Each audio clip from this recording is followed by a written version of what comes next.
As you're growing your business, are you finding that you're competing more and more on price?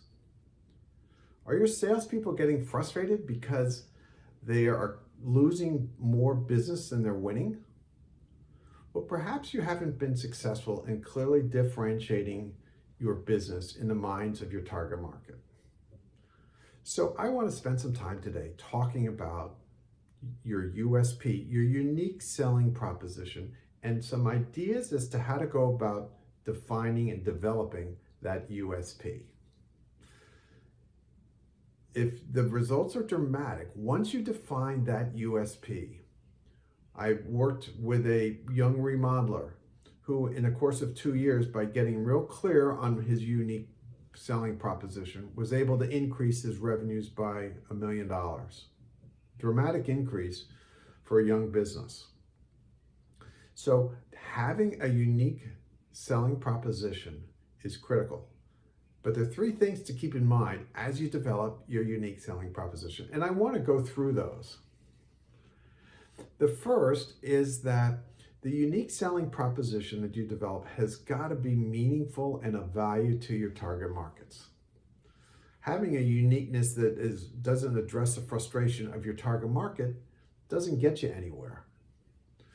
So you've got to really think about how what you offer is unique. Perhaps you have to define and develop a new process to create that uniqueness. Think about if I invited 9 of your competitors to come to my house and line up against a wall with you involved next to them, and I asked all of you what makes you different. And if all of you said basically the same thing, the only option I'm left with to choose is price.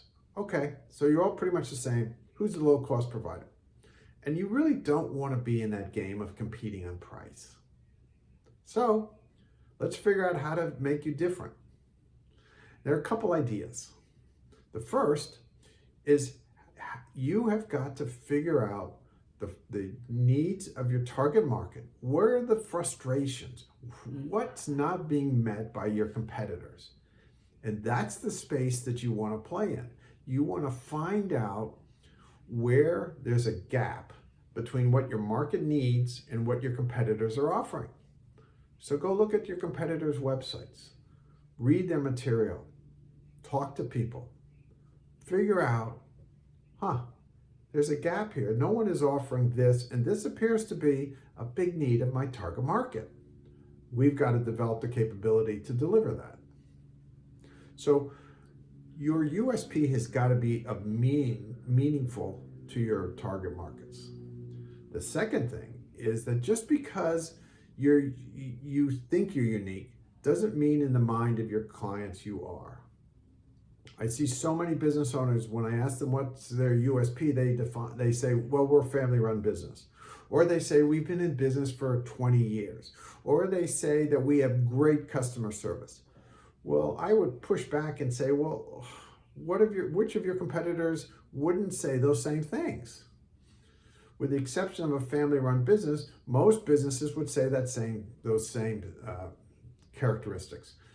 So think about how you are truly unique and develop your USP along those lines. The last thing I'll leave you with is the importance of thinking about the benefit that you can provide to your clients. In other words, think about what's in it for your clients and develop the statement that answers that question as it relates to the services you provide. Beside this video is a link to my online calendar. I'd be glad to spend 30 minutes, no cost, with you just talking through ideas around how to develop your USP so that you stop competing on price, your salespeople start making more sales, and your business becomes much more profitable.